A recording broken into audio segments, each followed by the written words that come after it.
Hello everyone, welcome back to my channel Balaji tutorial. और आज के इस वीडियो में हम आपको पढ़ाएंगे आइसोटोप्स के बारे में, आइसोबार्स के बारे में, आइसो इलेक्ट्रॉनिक के बारे में और आइसोडाइफर्स के बारे में। तो चलिए शुरू करते हैं बच्चों। तो सबसे पहला जो हमारा आता है वो आता है आइसोटोप्स।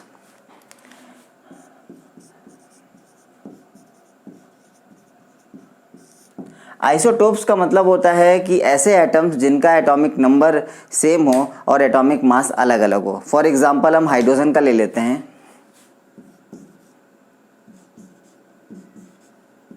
अब यहाँ पर मैंने 3 बार हाइड्रोजन लिख लिया है और यहाँ पर तीनों का जो एटॉमिक नंबर है वो सेम है और मास नंबर यहाँ पर आप देख सकते हैं डिफरेंट है।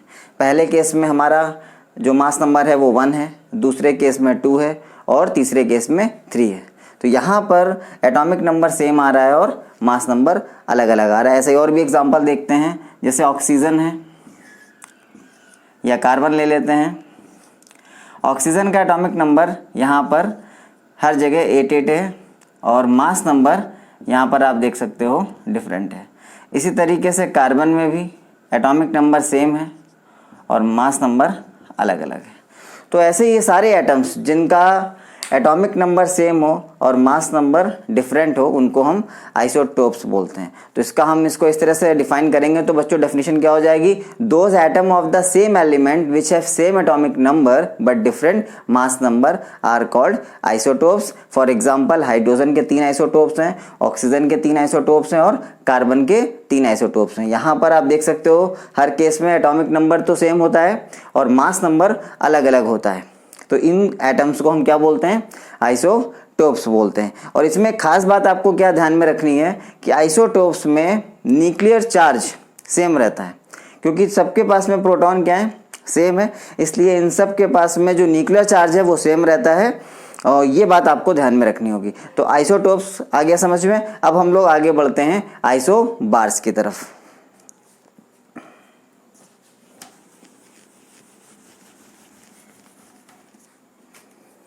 तो स्टार्ट करिए आइसोबार।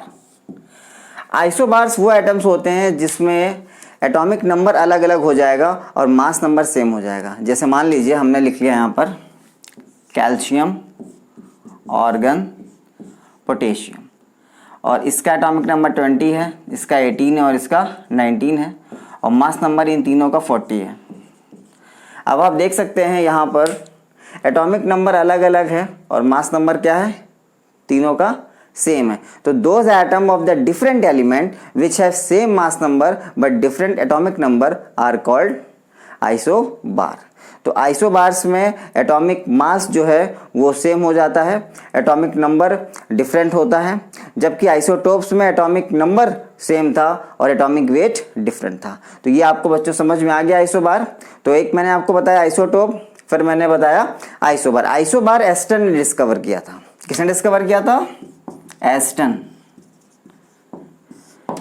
और जो आइसोटोप्स है वो सोडी ने डिस्कवर किया था। तो चलिए इसके बाद स्टार्ट करते हैं आइसो इलेक्ट्रॉनिक।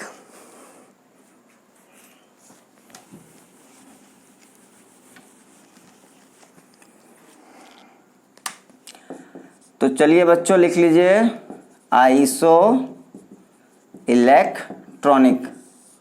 ये आइसो इलेक्ट्रॉनिक स्पीसीज क्या है, आइसो इलेक्ट्रॉनिक स्पीसीज हैं ऐसे आयंस जिनके पास नंबर ऑफ इलेक्ट्रॉन सेम हो। अभी देखिए सबसे पहले हमने आपको क्या बताया, आइसोटोप्स में एटॉमिक नंबर सेम हो और उसके बाद मैंने आइसोबार में आपको बताया कि एटॉमिक मास सेम हो। अब मैं आपको बताने जा रहा हूं कि नंबर ऑफ इलेक्ट्रॉन सेम हो। फॉर एग्जाम्पल मान लीजिए हमारे पास में ऑक्सीजन है और इसका एटॉमिक नंबर 8 है। यहाँ पर हमारे पास में मैग्नीशियम है, इसका एटॉमिक नंबर 12 है। यहाँ पर हमारे पास में सोडियम है, इसका एटॉमिक नंबर 11 है। मान लीजिए यहाँ पर -2 चार्ज लगा हुआ है, यहाँ पर +2 चार्ज लगा हुआ है, यहाँ पे +1 चार्ज लगा हुआ है। तो प्रोटॉन यहाँ पर कितने हैं, 8, 12, 11। इलेक्ट्रॉन आपको पता है कि प्रोटॉन और इलेक्ट्रॉन इक्वल होते हैं, लेकिन तब जब कोई चार्ज ना लगाओ। यहाँ पर तीनों एटम्स के ऊपर चार्ज लगा हुआ है। तो यहाँ पर पहले एटम में हमारा -2 चार्ज यानी 2 इलेक्ट्रॉन गेन कर लिए। तो पहले 8 इलेक्ट्रॉन थे, अब 10 हो गए। ऐसे यहाँ पे 12 थे लेकिन 2 निकल गए तो 10 हो गए। यहाँ पर 11 थे लेकिन 1 चला गया तो 10 हो गए। अभी आप देख सकते हो तीनों का इलेक्ट्रॉन क्या है, सेम है। तो दोज आयंस और species which have same number of electrons are called isoelectronic. ये इसका एग्जाम्पल हो जाएगा। आप देख सकते हो तीनों ही एटम्स में। अच्छा, मान लो इसमें क्वेश्चन आ जाए कि साइज किसका बड़ा होगा, साइज किसका छोटा होगा, तो जिसमें प्रोटॉन्स ज़्यादा होंगे उसका साइज स्मॉल हो जाएगा। ठीक है, तो ये हो गया आइसो इलेक्ट्रॉनिक। इसके बाद में हम स्टार्ट करते हैं आइसोटोन्स।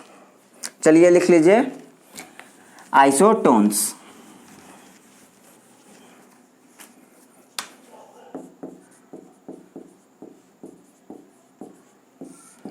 आइसोटोन को आइसोन्यूट्रॉनिक भी बोलते हैं, आइसोटोनिक भी बोलते हैं। इसमें क्या होगा, नंबर ऑफ न्यूट्रॉन सेम होंगे। जैसे एग्जांपल में लिख लेते हैं, यहां पर लिख लीजिए कार्बन और नाइट्रोजन। अब यहां पे प्रोटॉन बच्चों कितने हैं 6, यहां पे कितने हैं 7, न्यूट्रॉन यहां पे कितने हैं 13 माइनस 6 करेंगे 7, 14 माइनस 7 करेंगे 7, तो नंबर ऑफ न्यूट्रॉन क्या आ रहा है, सेम आ रहा है। सो ऐसे एटम जिसमें नंबर ऑफ न्यूट्रॉन सेम हो उसको हम क्या बुलाते हैं, आइसोटोनिक बुलाते हैं या आइसोटोन बुलाते हैं। तो मैंने आपको 4 चीजें बताई अभी तक, आइसोटोप बताया, आइसोबार बताया, आइसो इलेक्ट्रॉनिक बताया और ये मैंने आपको आइसोटोनिक बताया। इसके बाद में हम आपको बताने जा रहे हैं आइसोस्टर्स के बारे में। तो चलिए स्टार्ट करते हैं।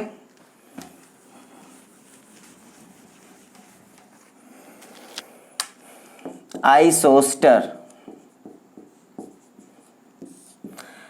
अब ये थोड़ा सा मामला यहां पर अलग हो गया। अभी तक हम लोग एटम्स लिख रहे थे, लेकिन अब हमने यहां पर मॉलिक्यूल्स लिखे हुए हैं। अब इन 2 मॉलिक्यूल्स में आपको बताना है क्या चीज कॉमन है। देखिए यहां पे नंबर ऑफ एटम्स क्या है, सेम है। इसके पास भी 3 एटम है और इसके पास भी 3 एटम है। अब हम इसके इलेक्ट्रॉन काउंट करते हैं टोटल। ठीक है, हम निकालेंगे TEC। TEC का फुल फॉर्म होता है टोटल इलेक्ट्रॉन काउंट। तो कार्बन के पास में 6 होते हैं, ऑक्सीजन के पास में कितने होते हैं 8, लेकिन 2 हैं इसलिए इंटू 2 कर देंगे, तो कितना आ जाएगा बच्चों 22 इलेक्ट्रॉन्स।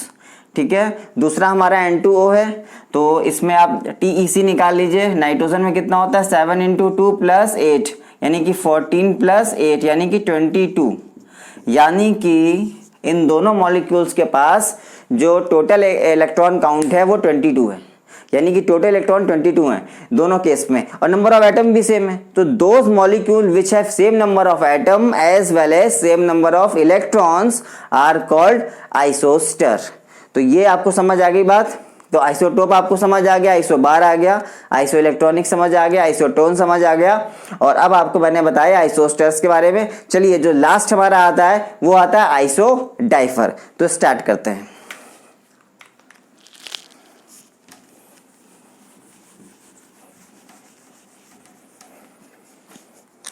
आइसो डाइफर।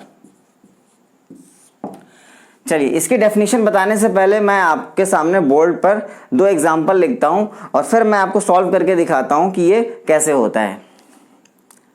ये मैंने सिंबल बनाया आयरन का और ये मैंने सिंबल बनाया क्रोमियम का।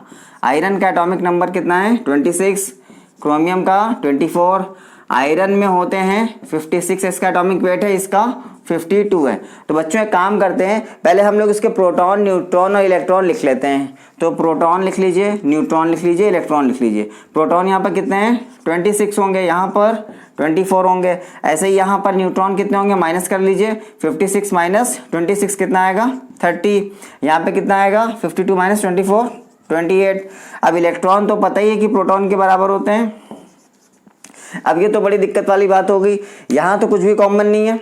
यहाँ तो आप देख लो एटॉमिक नंबर 26 है, यहाँ पे 24 है, यहाँ एटॉमिक मास 56 है, यहाँ 52 है, यानी कोई मैच नहीं कर रहा है। प्रोटॉन अलग है, इलेक्ट्रॉन अलग है, न्यूट्रॉन्स भी अलग है, लेकिन ऐसा नहीं है। इसमें एक चीज़ कॉमन है, ध्यान से देखिए मैं आपको बताता हूँ। आप ध्यान दीजिए कि न्यूट्रॉन और प्रोटॉन का जो डिफरेंस है वो कितने का है, यहाँ पर 4 का है। ऐसे यहाँ पे भी न्यूट्रॉन और प्रोटॉन का डिफरेंस कितने का है 4 का है, यानी कि n माइनस पी यहाँ पर 4 है और यहाँ पे भी 4 है। n माइनस पी को हम बोलते हैं आइसोटोपिक नंबर। क्या बोलते हैं, isotopic number. So those atoms which have same number of isotopic number are called isodifer. ये इसका हमारा एग्जाम्पल हो गया। तो बच्चों आपको समझ आ गई होगी आइसोटोप्स क्या होते हैं, आइसोबार्स क्या होते हैं, आइसो इलेक्ट्रॉनिक क्या होते हैं और आइसोडाइफर्स क्या होते हैं, आइसोस्टर्स क्या होते हैं। तो नेक्स्ट वीडियो में मिलते हैं फिर। Thank you.